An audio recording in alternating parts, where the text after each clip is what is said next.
Welcome to season 1 of the Resilient Dad Show. When I became a single dad and had to navigate social parenting issues and the complexity of the family legal system, I felt confused and alone with nowhere to turn. That's why I've created the Resilient Dad Show, a place that I so badly needed and wish had been available during the grueling and challenging times of working through my own experience. This show will feature industry experts in mental health, social services, and personal development, along with resilient dad role models whose stories of overcoming the challenges of co-parenting will create a new vision for the life you and your kids deserve. If you have any questions or want to suggest a future guest on the show, please visit resilientdad.fm for more information. Hi guys. Welcome back to the Resilient Dad Show. I'm your host, Pat DiDomenico, and today we're very fortunate to have a guest, Casey Jacox, who has spent 25 years in sales and sales leadership roles before moving into an entrepreneurial space as an author, speaker, executive coach, and host of the Quarterback Dadcast. Casey, welcome to the show. Oh, you bet. And I don't know if you broke up, but it's actually Jacox too. So the J and A isn't it's Casey Jacox, but maybe we broke up a little bit. But I'm honored to be here. I was telling my kids this morning how I'm excited to talk to another father. I mean, literally across the country. I mean, you're in Australia. I'm in just outside of Seattle, and it's pretty neat, the power of the internet and the power of the way we can connect and hopefully inspire some dads today. Definitely, and I think. Your story and in particular, some things that you've been doing will definitely help. So do you want to start by a little bit about, yourself, your, upbringing and what's brought you to where you are today? Sure. Yeah, I am. So I'm married of 23 years to my junior high sweetheart, Carrie. We have 2 kids. Ryder's 16. He's a junior in high school. He's a high school golfer. And then my daughter, Riley, she's a 9th grader. Basketball player. I always say toughest one in our family. Don't tell my son that. He might get mad at me for saying that. But we busy family. We're always going everywhere with sports. I grew up, I would say, in a middle class. We didn't take a bunch of vacations. Our vacations were, camping and things like that. I didn't take many plane rides.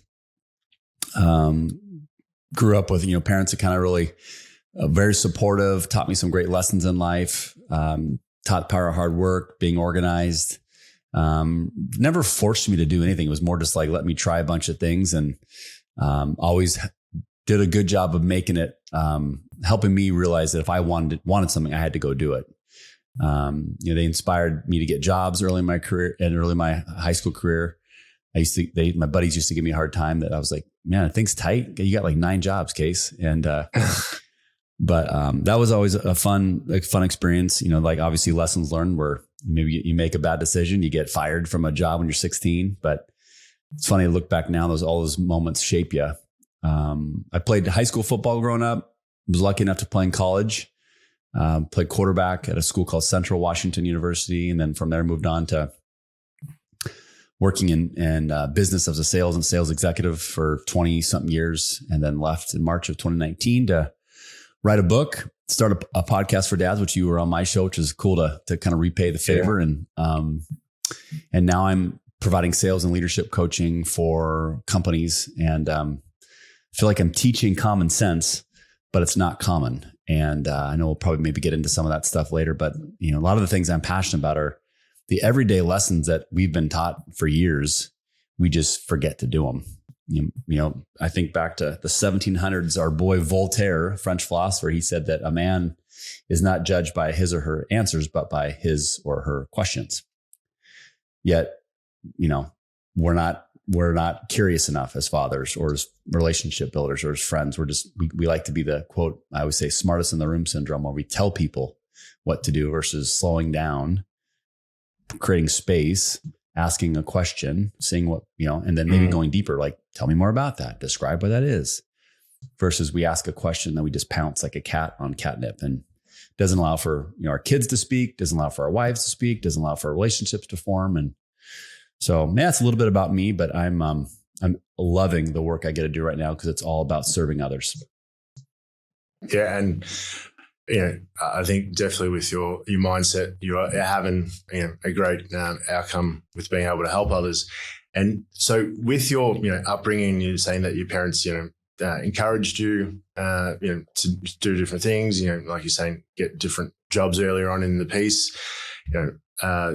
The value of working hard. How did that then translate into you with your relationships with you becoming a dad, and then into your relationship with your wife? 23 years, that's a massive achievement. I've just hit 4 years with my wife, and it seems forever, and you go through so much in that period of time to achieve 23 years. That's amazing, and I definitely take my hat off to you, because success leaves clues, and that's something that I'm sure that has contributed your upbringing and your values and beliefs to that. So can you share a bit about? Yeah. I think back to a story. I like telling stories. So I think back to one of my early jobs. I worked at this, like they call it, I'm sure they have it in Australia, but in the United States, it's called like take and bake pizza. So like they make you a pizza at this joint, and then you bring it home to your house and you cook it. All right. And so it was a Sunday. I was working, and there was 4 of us scheduled to work. And I was like, why are they having 4 people work? It seems weird. There's barely anybody come into this shop. And then we got 4 people working. It seems like we're overstaffed. And so I went to my boss and said, hey, I was really hoping I could get Sunday off, because it's my friend's 16th birthday party. We're having this thing up at his house. Can I please have it off? I'll work a different day. He's like, no, you can't. I was like, yeah, but boss, there's like, no offense, there's not a lot of people come in to the store on a Sunday. It seems like we're overstaffed. Nope, I need you to come in. I'm like, damn. So it's like, shoot. So I got to think of a way to get out of work. And so 2 days later went back and I said, hey boss, small world. I got a family reunion this weekend. And my mom said, I really need to be there. And so she says, I can't work. I have to go to the family reunion. I'm lying. I'm making this story up. He's like, oh, you bet, Case. We'll let you have it off. Well, when I filled out my application for employment, my phone number was on there. My home phone number. This is obviously pre-cell phone. The guy calls my mom and says, hey, this is, whatever from pizza joint. Sorry that, I totally understand. We'll let Casey have the day off. It sounds like he has a family reunion this weekend. My mom's like, what? You don't have a family reunion. What are you talking about? He's like, you don't? Yeah. Well, Casey told me that you said you had. So I got caught red-handed in the lie. And my mom, she could have easily lied for me. She said, well, that's too bad. I said, you need to do what you need to do to teach him a lesson. So I went in the next day for work. He's like, hey, Case, are you ready for your family reunion this weekend? I'm like, yeah, I'm really ready, boss. He's like, are you sure? Because I talked to your mom and sounds like you're not having it. I was like, oh no, got caught red-handed, right? And so got fired on the spot. So embarrassed. But I think what a gift, right? What a gift my mom taught me. So now I can share, because I either can be embarrassed to tell that story, or I've shared that story with my kids on the power of telling the truth, right? Yeah. Which requires humility, vulnerability, self-awareness, all skills that, we as leaders need, dads need. We're all flawed, every single one of us on this earth. And we either can pretend we're perfect, or we can say, man, I have gaps. And instead of being fixed mindset and making excuses, attack them, right? Attack them with positivity and realize that we all have gaps. And so I think of that lesson. I think of the lesson. I worked another job, and my first paycheck, I was working at a hardware store. I used it to build a tire swing. So it was a wooden post that went up, and then an arm that went out, and we hung a tire from it. And I played quarterback. And so I put this tarp behind it so I could throw footballs into the tarp. And we lived on this area where I had a sport course. We could play pickleball, if you guys have that in Australia. And then we have these lines, so I could take drops. I could work on my footwork, and I literally threw hundreds of balls every day. And so the story of working hard to help achieve a goal of becoming a starting quarterback, becoming a college quarterback. I put my own money. My mom didn't, dad didn't pay for it. I used my own money, and they taught me the power of valuing the dollar. Yeah. Those are stories I've shared with my kids. I think about a story of injury. So I played football in high school. And I had a chance to go play Division I, so big time college football here in the United States. And I was getting recruited by some of these big schools. And I beat out a kid my junior year in high school. And then my senior year, the guy that I beat out, he was playing a different position. I was playing, obviously, as a quarterback. We expected big things. And the last play of what's called a jamboree, so it's like practice games prior to the real season, I broke my foot in 4 spots and was out the entire year. I didn't play at all my senior year in high school. Now, the world moves on, just like I learned. The guy that I beat out, he now had to play quarterback. I was feeling sorry for myself. The team, they felt sorry for me, but they had to get ready to go play. They had to get ready to kind of get back. And his name's Shane. Shane would go on to, fast forward in the story a little bit, Pat, but he would go on to take us to the state playoffs, first time in 20 years. He would break our single season passing yardage record, first time in 20 years. And he was named second team all-league quarterback, and I had to watch. People think like, man, that must have been horrible, beyond horrible. But one of the best things that ever happened to me, because after 3 games, I had to make a choice of saying, wow, this sucks. I was depressed. I was like feeling the world's against me. Woe is me, about all these negative fixed mindset emotions. But something inside of me said, go ask for help. So I went to my high school football coach, Marty Osborne. Shout out to Marty. I said, Coach, I am so embarrassed by my behavior. I'm so embarrassed by my mindset. I'm a captain on this team, but I'm not acting like it. I'm wishing Shane plays bad. I wish the team plays bad because I feel sorry for myself. And he looks at me and goes, man, I'm so proud of you. I'm like, why are you proud of me? Did you hear what I just said? He goes, yeah, that took a lot of courage to say that. And let's figure out a role for you. Like, Casey, you know this offense better than I do. Why don't you go up in the booth, help me call plays? You be my offensive coordinator. I was like, really? Once he said that, Pat, it's like literally a vacuum sucked out the negative energy. I had clarity, I had purpose, I was ready to go. So I've shared that story with my kids when they think they're going through quote unquote hard times. And now that they're older, they're like, whoa, that must have been really hard, Dad. I said, it was, but we all have a choice. In anything we do, we always have a choice.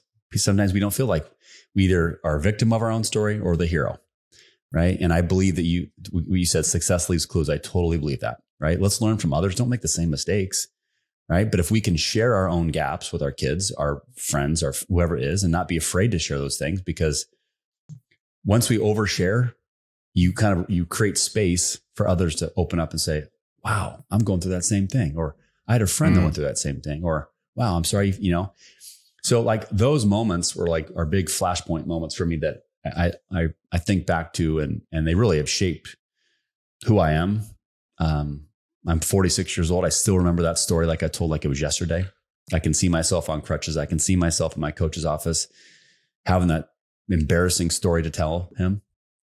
Yeah. But I'm so grateful I had to go through it. Yeah. Having that courage and vulnerability to be able to, be open to your coach, and it's not an easy thing to admit fault or something that you're not necessarily doing that would be perceived the right thing to be doing, wishing that your team or your teammate didn't necessarily play well, so that, you wouldn't feel as bad because, you're not out there, making plays. That's huge. These days, even with my kids, I try and encourage them as much as possible, to admit fault. It's like, it's okay to be wrong, or if you did something wrong, like it's okay. Like owning it is definitely the best thing, because that's the thing that's not going to get you in trouble. Like if you tell me, yep, this is, I did this. Mm-hmm. Well, I'm more than likely going to, be able to, accept it and not necessarily have that reaction that you may not want. One of my mentors, Pat, one of my mentors told me in life, he said, it's okay not to know every answer. It's just not okay not to do anything about it.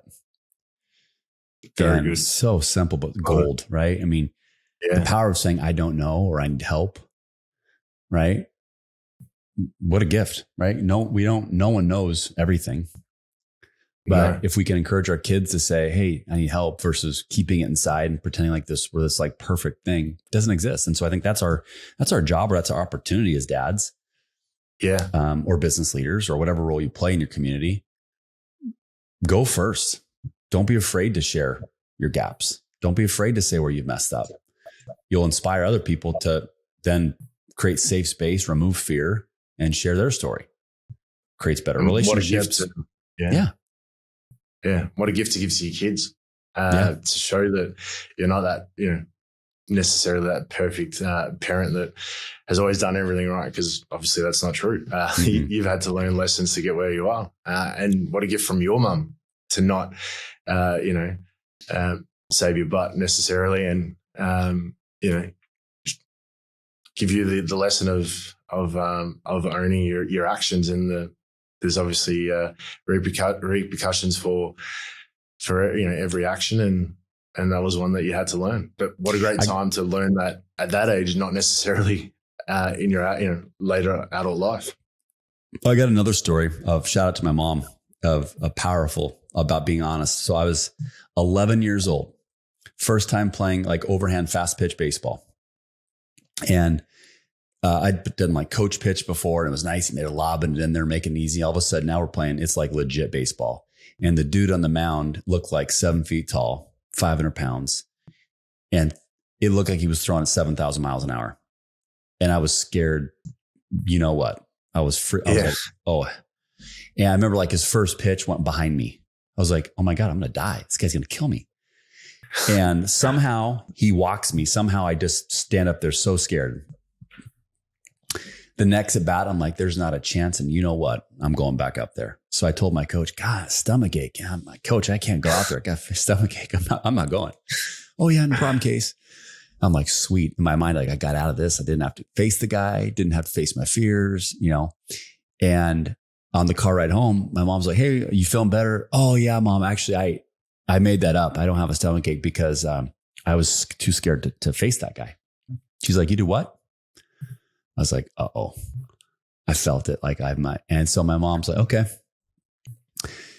Her and my dad got home. They talked about it, and they said, so you're going to call your coach and you're going to tell him what you just told me, or you're not playing on the team anymore. Right. I'm 46, Pat. This is 35 years ago. I still remember it. Like I'm picking up that phone, and I had to call the coach and apologize and own own the mess I made. And then my coach goes, Casey, man, thank you for calling me.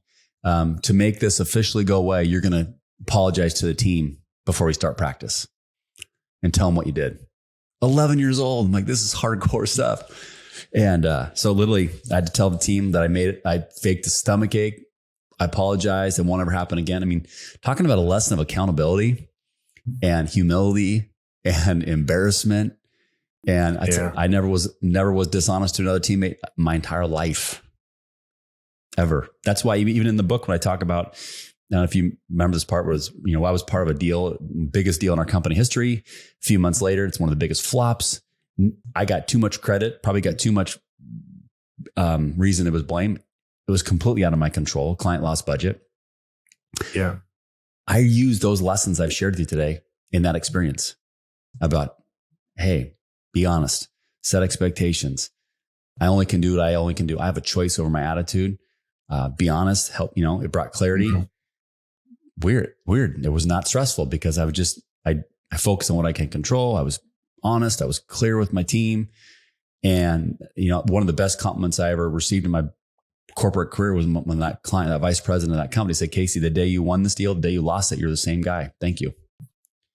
Right. Yeah. And I credit those experiences I shared earlier helped me prepare for that.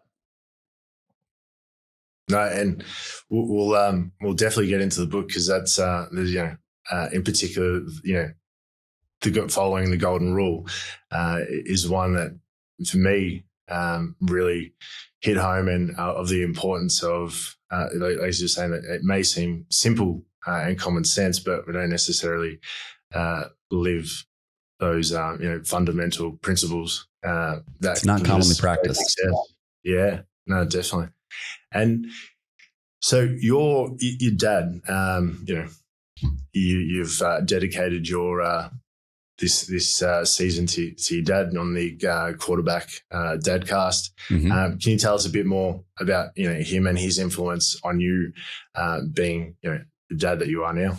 Yeah, you bet. So my dad was My dad was a hilarious dude. I think he was a social alcoholic.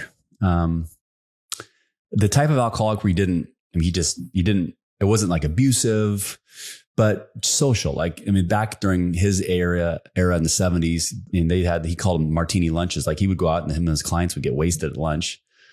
Yeah. And that's what they did. It was just normal back then. He sometimes he had to work weekends because he sold appliances. And so they'd have to work weekends sometimes. But he was always supportive. He was biggest fan. He never missed anything, never missed sporting. I remember even in college, he almost bankrupted himself flying to crazy spots just to come watch me play. He'd get there early just to watch me warm up when I wasn't the starting quarterback and tell me, man, you threw the ball well today. I'm like, Dad, I didn't play. Yeah, he did. He warm-ups. Loved watching you play. So just instill confidence. I knew that no matter if I threw for 400 yards or 100 yards, it didn't matter to him. He was just happy to see me compete and play. And so those are lessons I now use for my kids. Unfortunately, my parents got divorced in college, and I think my dad didn't quite deal with that the best. Didn't tackle adversity probably as best as he could have. That might have to do some of his challenges he had in his life. And so then he had some health challenges. And so when we got married, literally 2 weeks after we got married, my dad's health started declining from depression, anxiety, bipolar. He had kidney disease. He had kidney failure. He had congestive heart failure. He had back issues, knee issues, just a rap sheet of stuff. And at times caregiver burnout. I literally remember researching that because I was so my wife and I went through things with my dad that most people would have went through like in their 50s or 60s. And we dealt with it in our 20s and our 30s. Wow. And, sometimes a lot of people would say, man, I feel so bad for you. I'm like, I don't. I mean, God, the universe, whatever you want to call it, only puts on your plate what you can handle. And thank God, again, the universe, whatever people want to thank. My wife, the vows to in sickness and health better, without a doubt. She did not sign up to take care of a father who had a rap sheet like my dad. The positive thing, at the end of my dad's life, the last 7 weeks, it's almost like the dementia. We thought he was going to pass away. And then he had this like resurgence. And I was like, part of me was like, no, Dad, it's time to go. Like, it's been a tough journey. But those last 7 weeks were the best 7 weeks I've ever had with my dad, my entire life. He was happy. It's almost like he forgot so some of his memory was coming back. One of my funniest memories I ever have of him, he was, he's bedridden for the last 7 weeks. And my son and I, we went and saw him. I went from not wanting to go see him, Pat, to I saw him every day for almost 7 weeks. And, spent time with them. And, one day he couldn't really hear. So I had to write stuff on my phone and like show him the phone so he could read it. And his nurse was kind of a heavier set Hispanic lady, super nice. And she walks in and my dad goes, whoa, what are you doing in here? What are you, horny or something? And me and my son, I was like, what did he just say? I've never seen my son laugh so hard. It's like memories like that like my dad's 79 and called a freaking lady. Like, I'm like, Dad, what are you doing? You can't say that. But, it's memories like that. It's, I was there for his last breath. That was surreal. And so it was hard because he was in such bad health for so long. And so a lot of his friendships kind of went away that people lost touch with him. So we never, and it was during COVID. So we never really were able to have a quote unquote, like bigger funeral for him. Yeah. And so he was cremated. So we have his ashes. We're going to eventually go up to a place that he had where he wanted to, spread. And then, I thought just the best way for me to honor him was just like, every week it's like a year-long funeral. So he's always on top of mine. And I like telling stories of how he could drop the most amazing. I don't know if you're going to have to make this little E, but he could drop the best goddammits, Pat, like he could. And he would say it so loud and so with such authority that like me and my sister were so scared, but then how he said it made us laugh, which made him more mad. So, it's fun to kind of tell those stories to my kids now. And it was really nice that my kids could see Grandpa somewhat healthy at the end of his life versus, the grumpy, just bad bad health grandpa that they didn't really know. So, yeah, I'm honored that I can, honor his life. And, we got a couple episodes left here before the year's over, but it's been a fun year honoring him. No, it's definitely a nice way to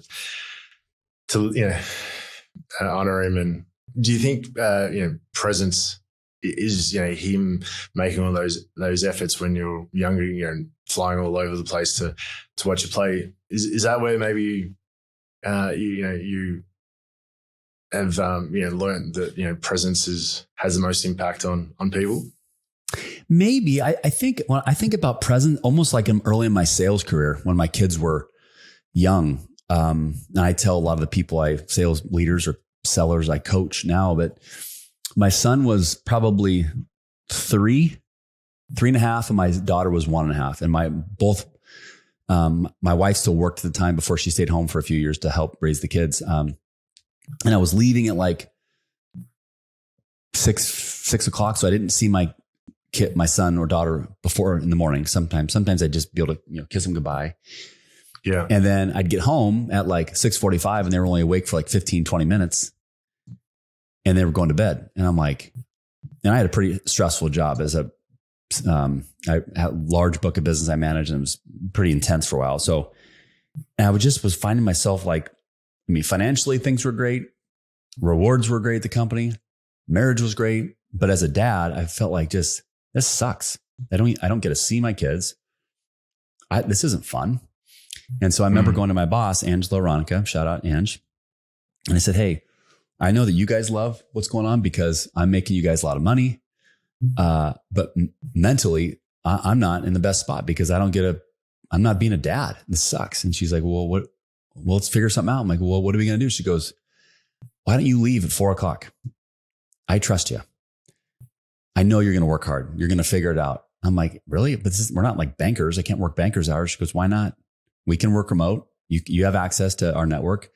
Just spend 1.5 hours, 2 hours with your family, but make sure you get your stuff cleaned up that night and be ready to go the next day. I'm like, okay. And it actually motivated me to work harder for the company. So not only was I now a present dad, and so for like literally 2 hours, I didn't answer my phone. Yeah. Really. And sometimes everybody thinks they're that important. We're, oh my God, I got this huge job. And I joke with people now, my phone number is not 911. I'm not that important. I think we are, but we're not. We're all replaceable, right? The company I left as a number one rep, like I said, guess what? That company's still in business. They're doing really, really great. And there's probably a high percentage of the people that have no idea who the hell I am. Like, who? That guy worked here? Really? They don't. We're all replaceable. So it helped me focus on the now and being as present as I could then, because I knew that I never would, again, I got a junior in high school. We're talking about colleges right now. I'm like, how the hell did that happen? Where did the time go? And I'm so glad that I had the self-awareness to check myself back then at 31, 32 years old to say, I don't want to be a dad that never sees my kids. And I want to be a dad that is there. And, maybe I had to switch jobs. I would have switched jobs in a heartbeat. To me, it wasn't about the money. It was about being present, being there to create memories. And my wife had always said we have 18 seasons before, 18 season of sport, or, that sports analogy before they go off to the pros. Yeah. And that's probably the biggest moment for me, Pat, that helped me realize about present and again, putting the phone down, looking them in the eye, listening to them, getting on the ground, playing games or whatever, because time is priceless. We all get 1,440 minutes. No one gets more. No one gets less. And so I always find it funny when people say, man, I don't have time. I'm like, BS. Stop lying to yourself. You have all the time in the world. You just tell yourself you're not making the choice to make time. Right? I truly believe that. Like people are like, oh, I don't have time to work out. Bullshit. You do too. You're just choosing to sleep in. Yeah. You're choosing to sleep in. You're choosing to stay up late. You're choosing to eat unhealthy. That's okay. Just be honest with yourself. And sometimes people need that punch in the face to wake up a little bit and say, whoa, he's right. I do. I mean, that's it. I love when people call me out.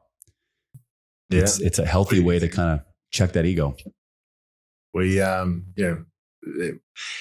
That's one thing that's, equal balance. Everyone gets the same amount of time every day. And, it's the choices that we make. Whether like you said, we decide to sleep in that extra bit, or whether we decide to watch TV, instead of doing something that's going to help our life, whether it's working out.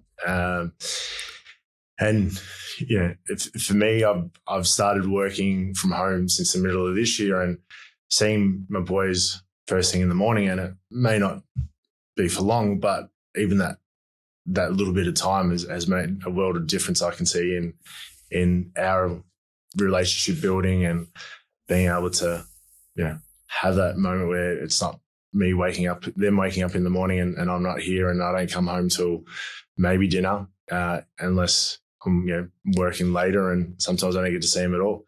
But making that, I guess, decision and that commitment to what's actually more important to you. Is it a job that, like you said, you can easily be replaced, or is it making the choice that you're going to put your family first, or your kids, and make that time, because time's going to fly. Like you said, you've got only 18 seasons, 18 years before they hit the pros and adult life, and by then, in Australia, that the kids don't get their license until they're 18, and that's pretty much once they get their license and a bit of freedom, you're not going to have that same opportunity. So that's definitely cool. And one particular quote that you mentioned in your book, it's they're not going to necessarily remember what you say or what you do, but they'll definitely remember how you made them feel. And that is, so true, so true. And so on your book, win the relationship, not the deal. Chapter 1, follow the golden rule. Can you tell us, about the golden rule and how that's helped you succeed in your areas of business and as well as life? Yeah, ironically, so I think boomerangs are popular in Australia, right? Well, yeah, it's something known, but we don't all have one. Right. So I think about, I teach what's called a boomerang mindset. So if we throw a boomerang, in theory, it should come back to you. That's the same thing, but the key is we don't keep score, right? Just if we keep serving others, eventually you're going to have boomerangs come back to you every single day. As a quarterback, when I enter the huddle, in football, if I have a bad attitude, bad mindset, if I'm grumpy, well, my team's going to play crappy. But if I walk in with positivity, energy, excitement, I believe what we do matters. I believe in the play. I believe in our team. They increase the chance. In work, same thing. In friends, if you bring people, like to be around positive people. People do not like to be around negative people. That's a choice. So if I have a bad morning with my wife, my kids, I either can let that go right into work and now erode my culture, because I'm going to, whatever happened at home, I'm going to bring it to my company. That's not my company's fault. Why am I doing? So I had to make the choice. So I think about, in that chapter, one of the very first parts of the book, my son, I talk about when my son was 7, he asked me what I do for my job. And I couldn't say, well, dad's in technical staffing and consulting. And he helps companies with e-commerce and product development. And he's like, what the hell are you talking about, Dad? So all I said was, bud, when you're older, I'll explain to you. But what dad does, he makes friends for a living. And when a friend needs help, I help them. And then they pay me money. And when a friend needs help and I can't help them, I find them a different friend, and then they'll pay that other friend some money. And so my buddies gave me a hard time. They're like, dude, you can't tell your son you make friends. He's going to be expecting kids at recess to be forking out 20s. I'm like, listen, I hear you. But I said, in theory, in business, I'm making friends. Right. And we joke about it, but it resonated. And every time when something bad happens, we have a choice. Yeah. Right. And some people believe that, some people don't. I am fully bought into that, because I have control over 2 things, my attitude and my effort each day. That's all I got. And if someone chooses to be an a-hole to me, I either can say, oh, wow, well, F that guy, screw that person. Well, that's just me now making the choice to let his poison get inside me, and I have to go. Or I say, Okay, cool, man. That guy must have something else going on in his life. I'm sorry he feels that way. And don't give him the time of day. Or show curiosity, man. Hey, everything okay? What's going on? See him off today. Show curiosity, lean into that relationship, try to find out something. Maybe you'll shock him, say, hey, maybe they'll say, hey, I'm sorry, I snapped at you. Right? Negativity just inspires more negativity. So for me, I think the power of the golden rule, it's funny, when we were 5 or 6 years old, our parents taught us that, treat people the way you want to be treated. Yet when we become adults in business, when we're driving, we can give people the finger, we can cut people off, we can yell at the flight attendant, we can get mad at the person, we can do all these things. But people aren't waking up thinking, man, I can't wait to ruin Pat's day. God, that's my goal. I hope I can be the biggest prick and ruin Pat's day. That's my goal. No one does that. Maybe right. 1 out of 5 million does that. But when we can give people the benefit of the doubt and realize that we all want to be good, we all want to be positive, we all want positive relationships, we all want to be loved, it just changes your perspective, and it's a much happier way to live your life. Yeah, no, and a great example, that I could relate to, because I was a huge Karate Kid fan growing up, was how Mr. Miyagi was trying to teach Daniel that revenge is not the solution, because revenge will only cause you to dig 2 graves, the one of your enemies and yours, and that it ends up hurting you more because you're holding on to that, those emotions, and it causes you more pain because the cycle continues. And that's something that I've experienced in my life with different situations, but in particular with co-parenting, that if you in terms of engage and essentially respond in an attacking way, that's pretty much what you're going to get back. And the only way to actually change a situation is one person actually bringing a different attitude or a different response. And you may not necessarily get the response that you're after, but it takes multiple attempts and consistent effort to, and then eventually I think the other person realizes, well, there's no fight anymore. So it's like, well, if there's no fight, then I'll stop. Mm-hmm. So that was a great example that you brought up in your book that I could relate to.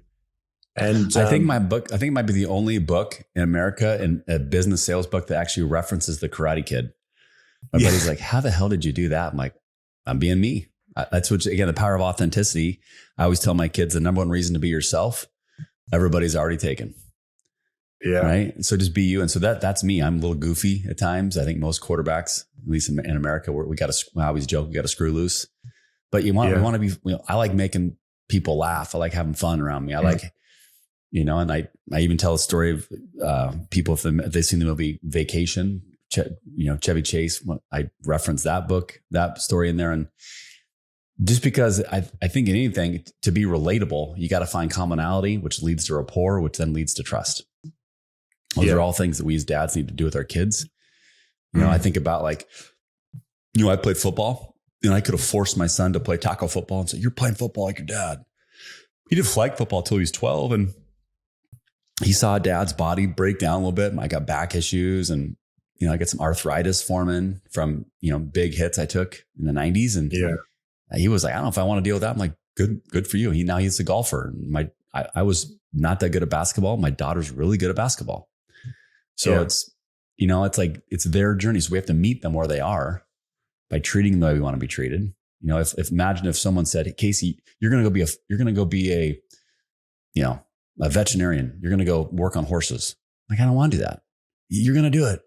And all of a sudden I'm doing it because my mom or dad want me to be a vet. Well, maybe I'm the worst vet in the world. Right. But for me, I'm doing what I feel like meant to do. Sometimes you don't know what that looks like when you're younger, but the power of surrendering to that and just realizing that your path will be exposed sometime in our life. If you just kind of keep your your eyes and ears open for it. But once it's there, then it's time to go all in and just compete and work. And so, yeah. And so if you had to pick the most important lesson that you've learned in your childhood and one that you've instilled and taught your kids, what would that have been? I think the honesty one I said earlier about the baseball in 5th grade, I've told my kids that, if you always tell the truth, always. And we've actually had an issue, not an issue. I mean, I would say a learning lesson with my son about telling the truth. And it was a good opportunity for me to share that story with him.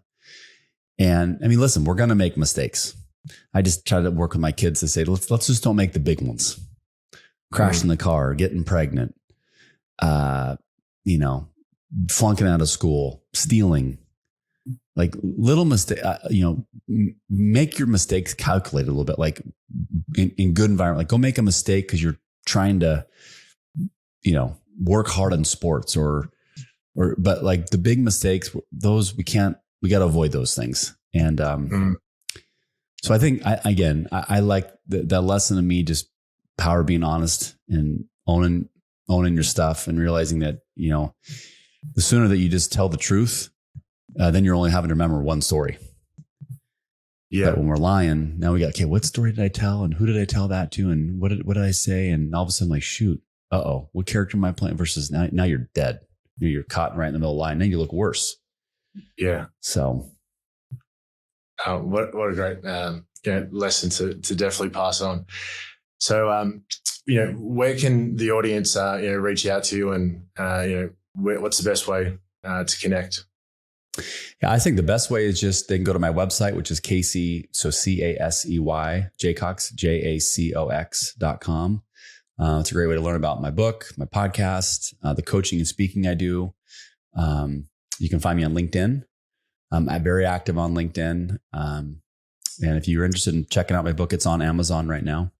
I don't think I've ever shipped to Australia. That'd be kind of cool if someone in Australia wants to pick it up. But it's a book that, when I wrote it, it was for definitely sales teams, sales leaders. But what I'm realizing after 2 years of been out there, it's a lot of people are using it in multiple industries, coaches, teachers, and I'm very thankful for the reviews people have left. It's very humbling to read. So that's probably the best way to, I am on Instagram, but I would say LinkedIn is probably the best way to connect with me. Awesome. And I downloaded it on Audible. So for anyone that doesn't necessarily have the opportunity to be able to get it shipped, it's definitely available on Audible. And as Casey mentioned, even though it was written for business purposes and sales, leadership, it's definitely a book that anyone will gain value. A lot of life lessons that can be gained from the book that you teach. So definitely, if you don't have the opportunity to order it online, you can download it on Audible, and win the relationship, not the deal. Definitely worth a listen or a read. So Casey, thank you very much for coming on the show and sharing your story and what you're doing to help the world. It's much appreciated having you on the Resilient Dad Show. No, I'm very thankful and honored to have to join you, Pat. And I just hats off to you for the work you're doing. And I know we're both working hard to inspire fathers out there to become better leaders of their home. So keep up the great work. I'm proud to have met you. Thanks very much, Casey. And for everyone, I hope you gained value as I did from this conversation. So stay resilient.